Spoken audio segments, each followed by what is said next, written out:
ya. Dalam taubat ini ada yang dikatakan oleh Syekh Abdul Qadir Al-Jailani. Bagaimana pernyataannya? Wa qala al-musannifu, dan berkata Syekh Musannif, yakni penyusun kitab ini, yaitu Syekh Abdul Wahab Asy-Sya'rani. Beliau menyitir dari ungkapan Syekh Abdul Qadir Al-Jailani. Beliau menyatakan, wa kana Sayyidi Abdul Qadir Al-Jailani, dan berkata Tuan Syekh Abdul Qadir Al-Jailani rahimahullahu ta'ala, semoga Allah merahmati kepada Syekh Abdul Qadir Al-Jailani, yaqulu, bahwasannya Tuan Syekh Abdul Qadir Al-Jailani menyatakan, man aradal akhirata, barang siapa yang menginginkan kebahagiaan akhirat, fa'alaihi bizuhdi fid dunya, maka wajib atas orang tersebut untuk bersikap dan memiliki sifat zuhud terhadap dunia. Apa itu zuhud? Sikap dan sifat ini dua kata yang berbeda. Kalau sikap itu bagaimana respon kita terhadap apa yang dihadapi, sedangkan sifat itu yang melekat pada diri kita. Seperti halnya, apa tuh sifatnya Mang Qadar? Mang Qadar itu sifatnya malas, sifatnya tidak kuat untuk belajar lama, tidak kuat untuk ibadah lama. Itu sifat itu ya, sifat. Bagaimana sifat-sifat Bapak? Subhanallah, sifat Bapak itu begitu terdengar adzan, bahkan sebelum terdengar adzan itu sudah connect kepada hati bahwa akan didengungkan suara adzan, maka Bapak hadirin jemaah sekalian sudah mengambil wudhu dari rumah masing-masing. Subhanallah ya. Ini merupakan satu sifat yang melekat pada diri Bapak. Alhamdulillah ya, amin ya Allah ya rabbal alamin ya. Saya pun ingin ya memiliki sifat seperti itu. Namun sifat itu bisa diupayakan, bukan takdir, tapi sifat adalah sesuatu yang dapat diupayakan.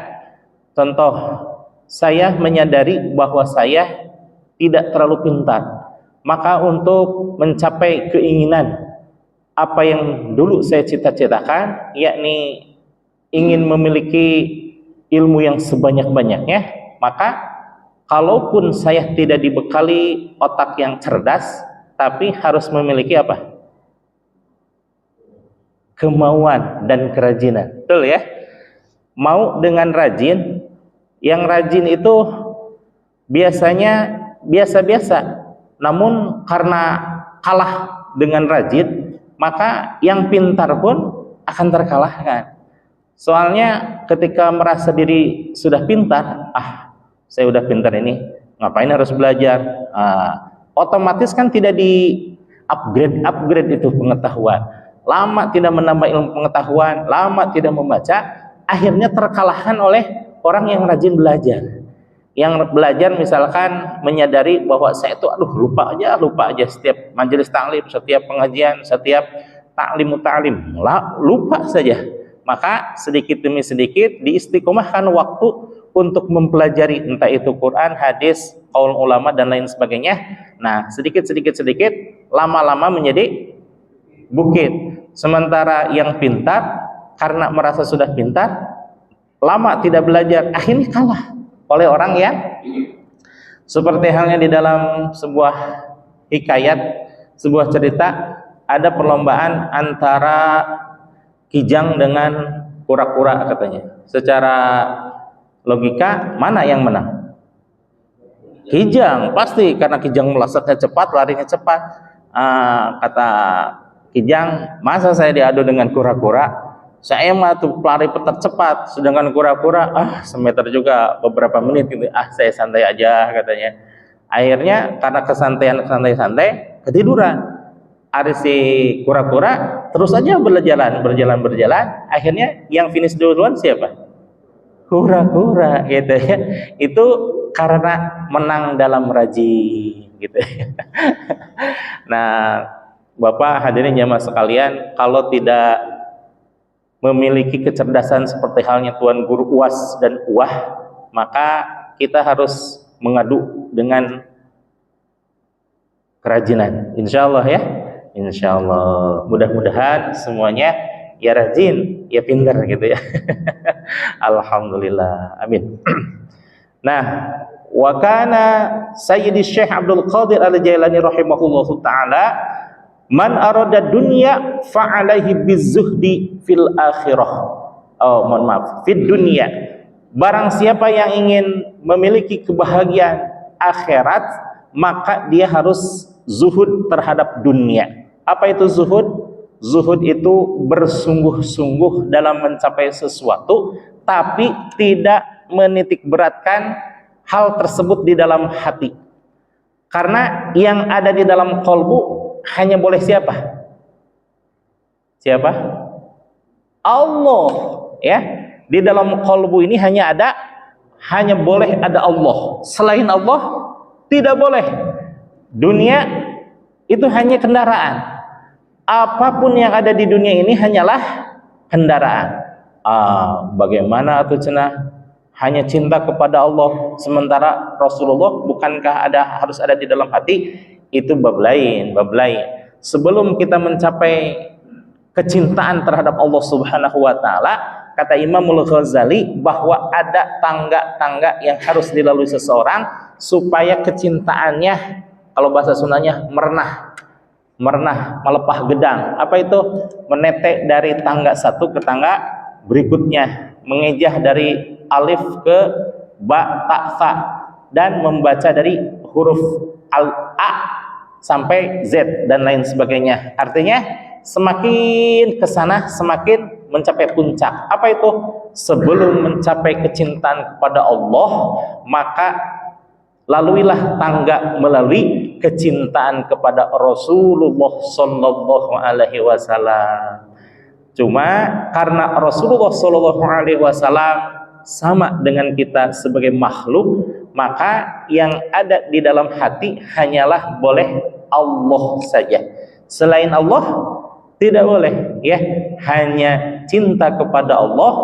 Adapun cinta kepada Rasulullah itu nomor 2. Tapi bukan dalam artian urutan, bukan.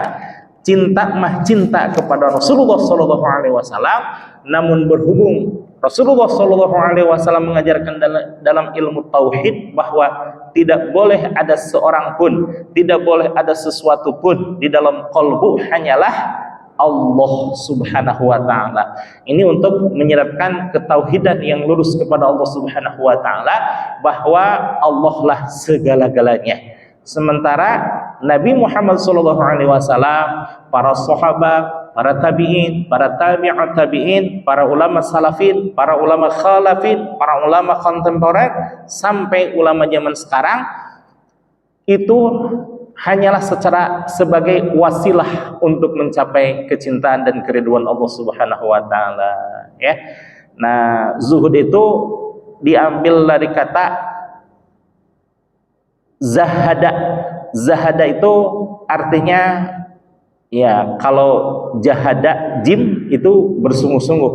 Kalau zahada itu artinya hanya menuju kepada Allah Subhanahu wa taala. Selain Allah fana, ma siwallah huwal alam.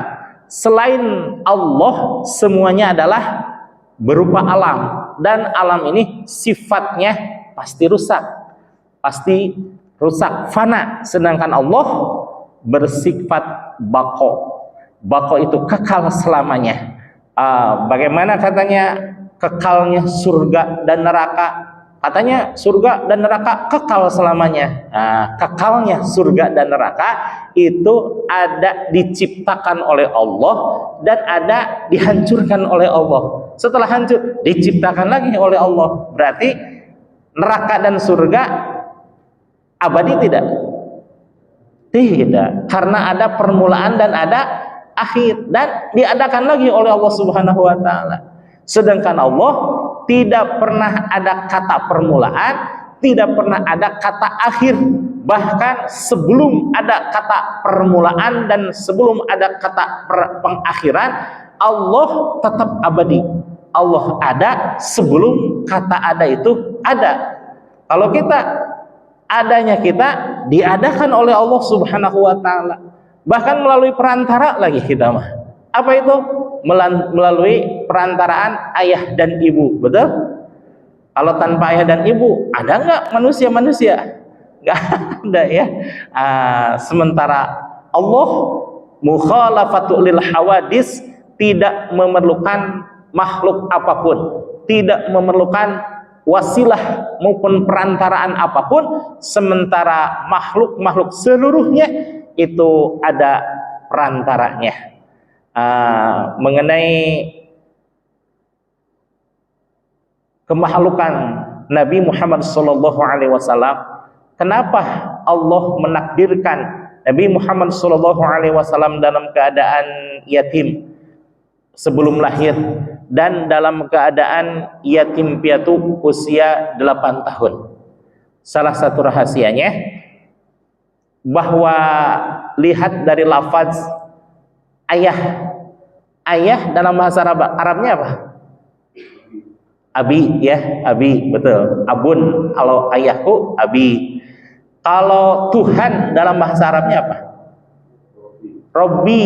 Nah, Allah itu maha pencemburu. Apa cemburunya?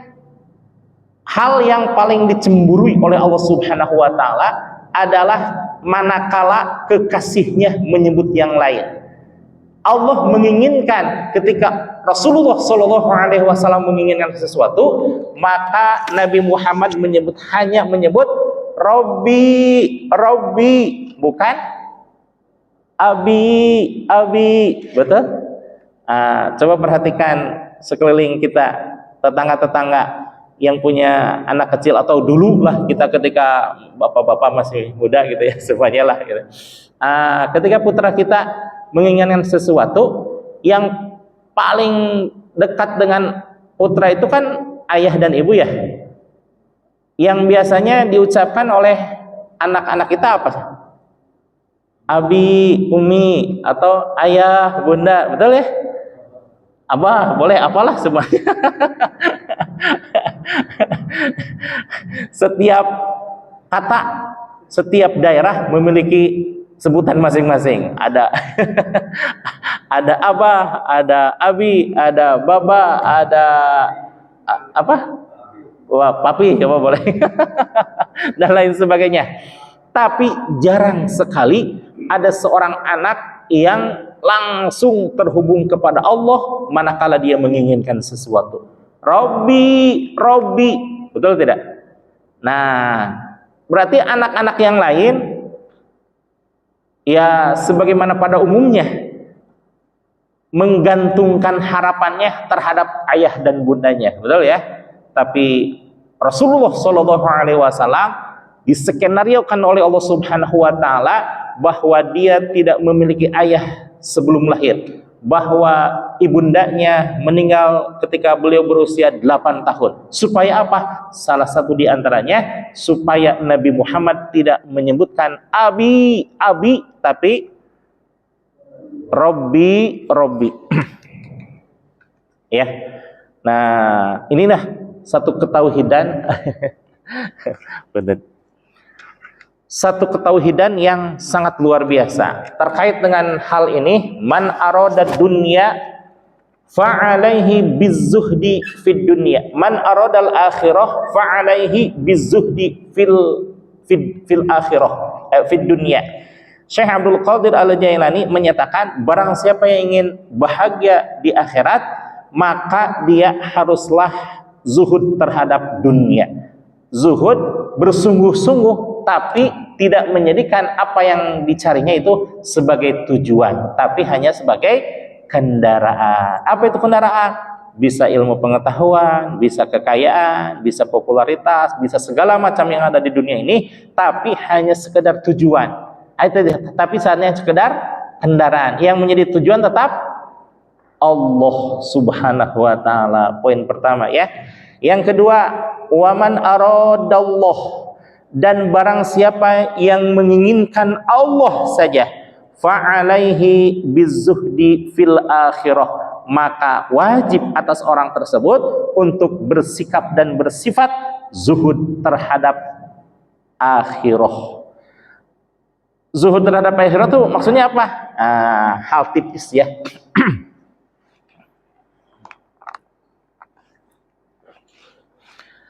Hal tipis bahwa tidak semua orang memiliki keyakinan bahwa ibadah ini untuk Allah. Tapi mohon maaf, kadang saya berkomunikasi dengan tetangga-tetangga saya, dengan kenalan-kenalan saya, bahwa kadang ibadah itu ingin kelancaran dunia. Seperti halnya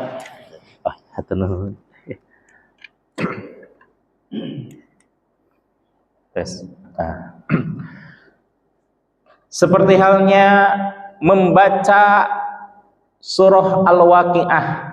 Ingin apa itu surah Al-Waqiah? Urusan dunia lancar, rezekinya ngegelontor dan lain sebagainya. Kemudian ada orang orang yang melaksanakan qiyamul lail, entah itu tahajud, entah itu salat sunnah fajar, salat sunnah sirrullah, salat sunnah tasbih dan lain sebagainya, tapi di dalam qalbunya tersirat keinginan untuk masuk surga.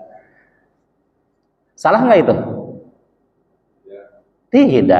Tidak salah, tapi ada yang lebih tepat daripada itu. Kemudian ada orang yang menghindari maksiat hanya karena takut sama azab Allah, takut sama masuk neraka, takut sama panasnya jilatan api neraka, takut sama hisaban yang luar biasa ribuan tahun lamanya dan lain sebagainya. Salah tidak itu? Tidak salah, tapi ada yang jauh lebih tepat daripada semua itu. Apa itu? Subhanallah, ridho dan rahmat Allah, itu intinya. Kalau Nabi Muhammad SAW tidak menginginkan semua itu. Nabi Muhammad SAW ketika suatu saat ibadah malamnya luar biasa, sampai bengkak kakinya. Bapak hadirin, pernah nggak ibadah malam sampai bengkak kakinya? Saya mah pernah, tapi sorenya kepentok pintu baru bengkak saya. Atau lagi asam urat dulu pernah, sampai bengkak gitu ya. Sholat juga bengkak gitu. Nah, Rasulullah SAW tiap saat, tiap hari, tiap malam, subhanallah, setiap saat, setiap waktu dalam keadaan apapun, Rasulullah senantiasa beribadah. Sampai heran Siti Aisyah, ditanyalah oleh beliau, ya Rasulullah Sallallahu Alaihi Wasallam, kenapa engkau ini beribadah sedemikian rupa? Bukankah surga sudah dibentangkan pintunya selebar-lebarnya untuk engkau? Bukankah pintu neraka sudah ditutup rapat-rapat untuk engkau? Kenapa beribadah sedemikian rupa sama Allah? Kata Rasulullah Sallallahu Alaihi Wasallam, ya Aisyah, wahai Aisyah, ya Khumairah, wahai seseorang yang memiliki warna putih kemerah-merahan, afala takuna an akuna minasyakirin. Subhanallah, Rasulullah jawabannya istimewa. Apakah engkau enggak senang wahai Aisyah, saya menjadi hamba Allah yang bersyukur? Subhanallah, ya, ternyata Rasulullah SAW beribadah sedemikian rupa itu semata-mata bersyukur kepada Allah Subhanahu wa taala, untuk mendapatkan rahmat dan ridhonya Allah. Kalau seandainya ibadah Rasulullah SAW diniatkan untuk masuk surga, mohon maaf ya, untuk beliau, untuk kita mah, surga itu luar biasa. Tapi untuk Rasulullah tidak sebanding dengan kecintaan Allah kepada Rasulullah Shallallahu Alaihi Wasallam, maka Rasulullah Shallallahu Alaihi Wasallam meniatkan segala ibadahnya hanya untuk rahmat dan ridho Allah. Karena la yadkhulu ahadam minkum amaluhul jannah, kata Rasulullah Shallallahu Alaihi Wasallam, tidaklah seseorang akan dimasukkan ke dalam surga karena amal ibadahnya. Ketika Rasulullah menyatakan seperti itu, sahabat pada heran. Rasul, bukankah engkau ibadahnya luar biasa? Tidak ada orang yang menyampai ibadahnya engkau. Tapi kenapa engkau menyatakan bahwa ibadahmu, bahkan ibadah seseorang, ibadah siapapun, tidak akan sanggup untuk memasukkan ke dalam surga? Wala yujirohu minan nar, dan tidaklah akan dihindarkan dari api neraka karena amal ibadahnya. Subhanallah, ya. Ini untuk menjaga ketauhidan umatnya dari niat yang kurang tepat. Apa itu? Supaya manusia-manusia tidak silau dengan dunia, supaya manusia-manusia tidak ketakutan dengan neraka, tapi satu-satunya yang diharapkan hanya rahmat dan ridho Allah. Dulu di zaman Nabi Musa alaihissalam pernah ada umat yang hidup selama 400 tahun. Nabi Musa kan kedua paling lama ya. Yang pertama Nabi Adam alaihissalam 1000 tahun. Kedua Nabi Musa alaihissalam berapa? 950 tahun. Subhanallah. Maka umatnya ada yang berusia 400 tahun, dan 400 tahun itu istimewa. Itu digunakan untuk ibadah. Siangnya siam, malamnya qiyamul lail. Maka kalau ada orang yang seperti itu, subhanallah, zaman sekarang mungkin jadi waliullah gitu ya. Nah, singkat kata, orang ini meninggal dunia.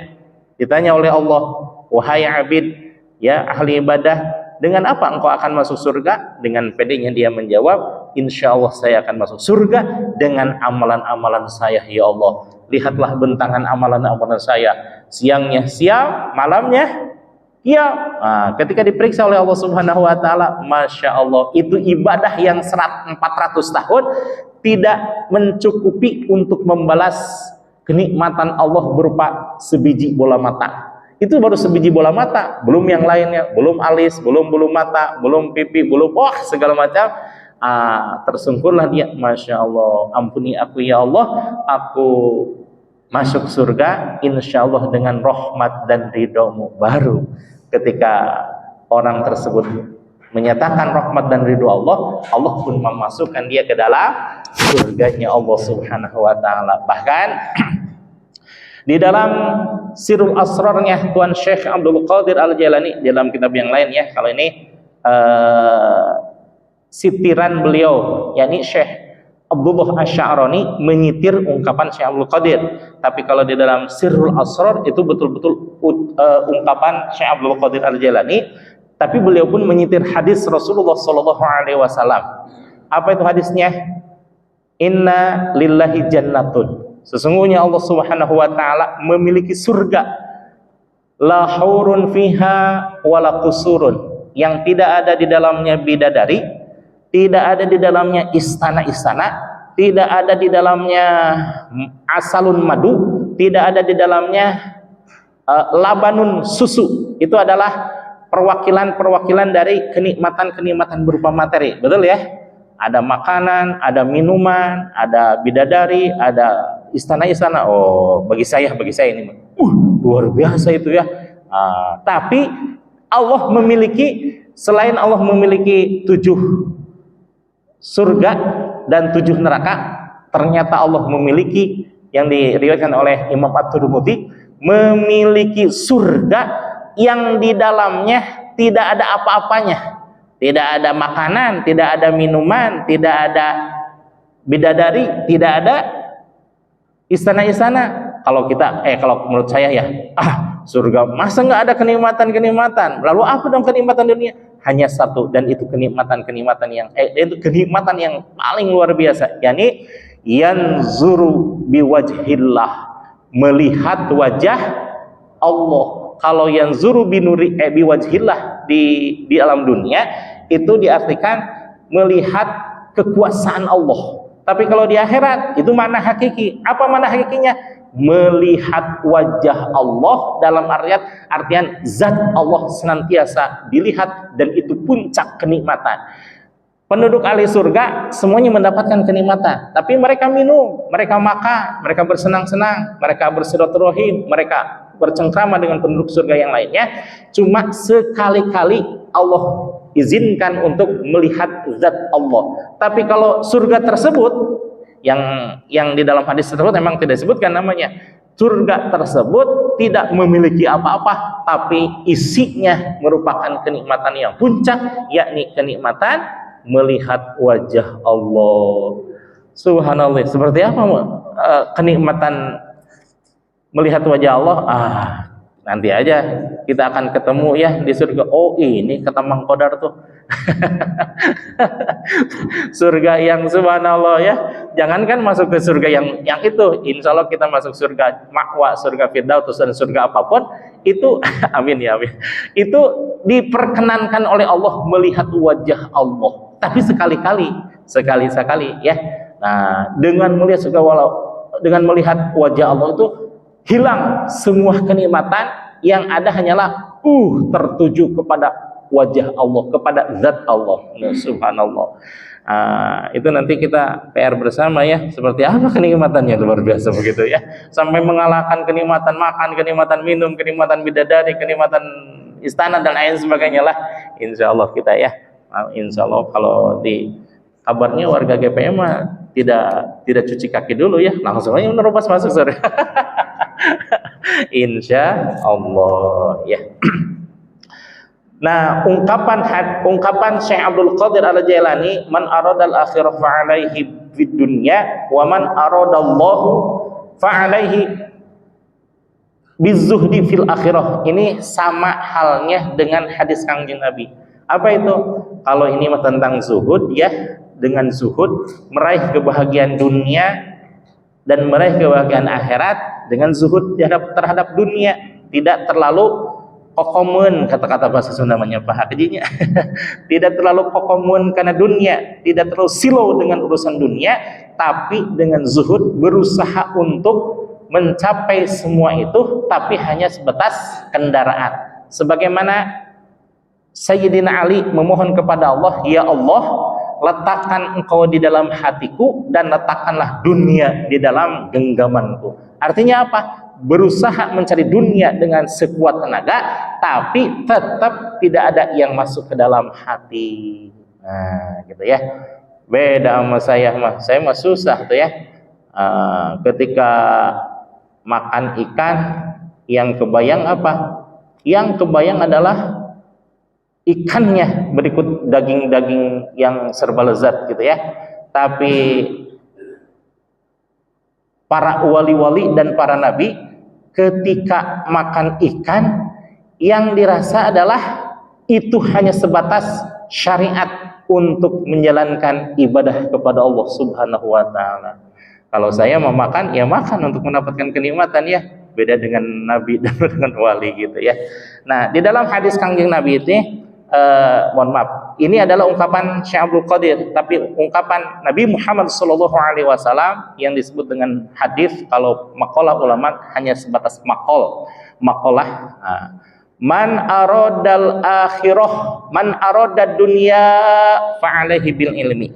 Siapa orang yang ingin meraih kebahagiaan dunia, maka carilah dengan ilmu, baik ilmu teknologi, ilmu medis, ilmu filologi, ilmu dan lain sebagainya. Itu kebahagiaan dunia bisa dicari dengan ilmu.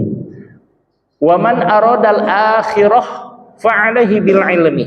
Dan barang siapa ingin mencapai kebahagiaan akhirat, maka carilah dengan ilmu. Wa man aradahuma fa'alaihi bil ilmi. Dan barang siapa yang ingin mencapai kebahagiaan dunia dan akhirat, kalau tadi ilmu harus dengan kebahagiaan dunia harus dengan ilmu, kebahagiaan akhirat harus dengan kebahagiaan dunia dan akhirat harus dengan ilmu. Nah, sementara Syekh Abdul Qadir Al-Jailani itu lebih menitik beratkan kepada urusan zuhud. Bukan berarti Nabi Muhammad SAW tidak zuhud, tidak ya. Dalam hal beliau ibadah nih ya, ketika salah satunya siapa namanya? Sayyidina Ibnu Abbas. Sayyidina Ibnu Abbas pernah punten ya, istilah kata merasa kapok untuk berjamaah dengan Rasulullah. Apa pasalnya? Ketika Rasulullah SAW salat sunnah, yaitu salat qiyamul lail, Allahu Akbar. Kata Ibnu Abbas, mungkin Rasulullah akan membaca surat yang pendek-pendek, juz amma lah gitu ya. Namun Rasulullah membaca surah Al-Baqarah yang 286 ayat. Kemudian barangkali sesudah ini akan selesai, Allahu Akbar. Ternyata langsung membaca surat Ali Imran 176 ya. Kemudian membaca surah An-Nisa, kemudian membaca surah Al-Maidah dan seterusnya. Oh loh, ini Rasulullah salatnya begini gitu ya. Besoknya jamaah lagi enggak? Enggak, manusiawi atuh ya. Sayyidina Ibnu Abbas juga punya sifat kemanusiaan sama dengan kita. Aduh, cangkel katanya ini ibadah bersama dengan Rasulullah. Tapi Rasulullah Shallallahu Alaihi Wasallam ketika bermakmum sholat fardu yang lain, sholat fardu gitu ya, Rasulullah membaca surah-surah yang pendek. Subhanallah, betapa demokratisnya Rasulullah Shallallahu Alaihi Wasallam ketika berhadapan dengan orang lain. Tapi ketika sendirian, jangan coba-coba untuk menyalahkan Rasulullah. Kemudian diikutilah oleh Sayyidina Ibnu Abbas. Suatu saat Ibnu Abbas bermakmum, mengimami ya, karena beda daerah. Suatu perjalanan Sayyidina Ibnu Abbas membaca surah Al-Baqarah. Tapi begitu selesai langsung makmum pada hilang semuanya. Lalu diadukan kepada Rasulullah, "Ya Rasulullah, Ibnu Abbas keterlaluan." Apa keterlaluannya? Ngimamin ke pakai surat Al-Baqarah katanya. Lalu bijaksana Rasulullah dipanggil dua-duanya, yakni masyarakat yang mengadu dan juga Sayyidina Ibnu Abbas. "Wahai Ibnu Abbas, membaca surah apa engkau?" "Membaca Al-Baqarah ya Rasul." Lalu orang itu kenapa? Katanya, "Ini sholat isya. Orang-orang tidak sanggup untuk sholat isya karena begini-begini," katanya. Kata Rasulullah, "Wahai Ibnu Abbas, yang pendek-pendek saja, karena di antara makmum engkau ada yang belum makan, ada yang mohon maaf kebelet pipis, ada yang sakit, ada orang tua dan lain sebagainya. Bijaklah dalam bermakmum. Kan saya ikut engkau wahai Rasul." "Iya, ketika engkau mengikut saya, yang makmumnya adalah engkau Ibnu Abbas yang ahli Al-Quran. Tapi ketika engkau melaksanakan imaman, yang menjadi makmumnya adalah orang-orang." Dari hikayat ini, riwayat ini, kita bisa pahaminya betapa Rasulullah SAW itu menyembunyikan ibadahnya. Di hadapan orang, biasa-biasa saja. Kenapa? Mengukur kemampuan dan keikhlasan orang lain. Bisa saja orang lain itu ikhlasnya hanya sampai membaca surah Qul a'udzu birabbin nas misalkan ya, itu ya. Tapi ketika Rasulullah sendirian, kan sendirian mah tidak terkait dengan orang lain ya. Mau baca surat apa sampai apa, maka itu betapa Rasulullah SAW sangat hebat dalam beribadah. Pantas saja di dalam masalah kemarin tuh, masalah taubat ya, yang diriwayatkan oleh Imam Muslim.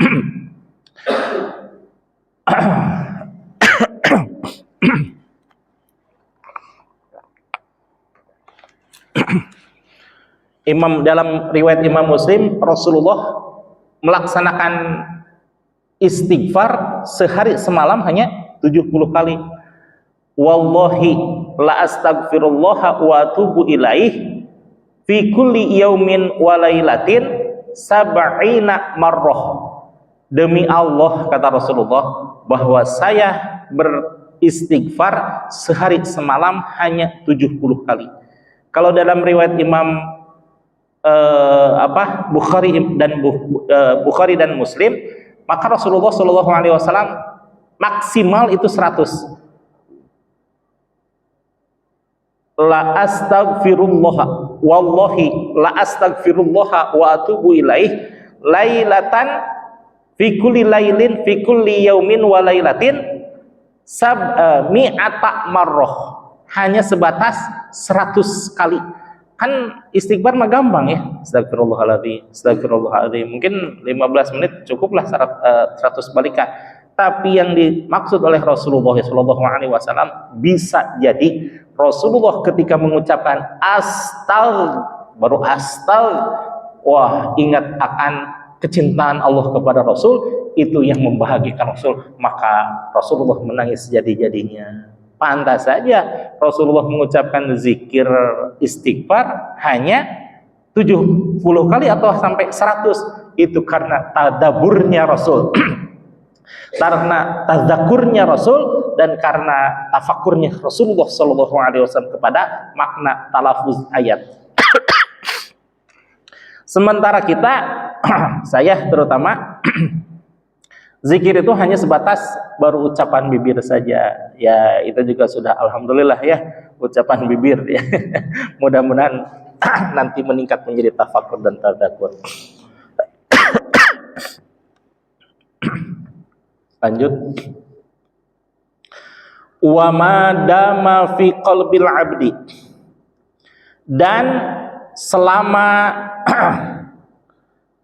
di dalam hati seorang hamba syahwatun, ada syahwat min syahwati dunia, dari syahwat-syahwat dunia, syahwat bicara, syahwat popularitas, syahwat kekayaan, syahwat dan lain sebagainya.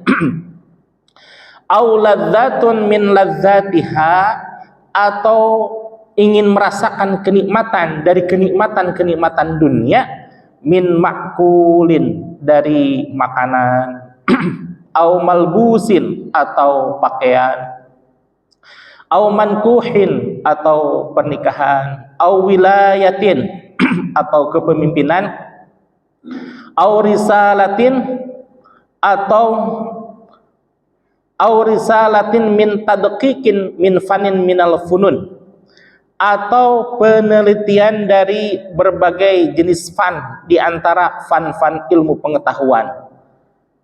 Az-zahidi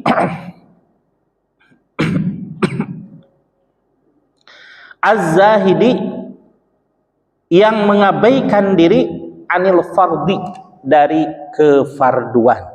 Maka bahwa selama seseorang menginginkan dan ada syahwat dan juga keinginan menikmati kelezatan dunia, tapi tidak dibarengi dengan niat karena Allah, maka itu adalah suatu kecerobohan. Karena memang manusia itu diberikan perangkat oleh Allah Subhanahu wa taala syahwati dunia, kecenderungan terhadap dunia. Namun kecenderungan terhadap dunia itu bisa dikendalikan dengan apa? Dengan sifat zuhud. Sedikit-sedikitnya kalau seseorang mengedepankan rasa zuhud, tidak terlalu tamak terhadap dunia, tidak terlalu di dalam kitab ini ada yang disebut zuhud di dalam dunia dan zuhud di dalam akhirat. Kalau zuhud di dalam dunia kita sudah paham ya, tapi zuhud di dalam akhirat lebih sulit lagi. Kenapa? Karena tipis perbedaannya. Karena seseorang yang tidak zuhud terhadap akhirat, maka akan menginginkan surga di dalam dirinya. Tidak ibadah karena merasa takut kepada neraka. Padahal surga dan neraka makhluk bukan? Makhluk. Nah, yang disebut dengan zuhud terhadap akhirat itu adalah zuhud tidak takut terhadap neraka dan juga tidak silau terhadap surga. Yang satu-satunya yang membuat silau, satu-satunya yang membuat takut, satu-satunya yang membuat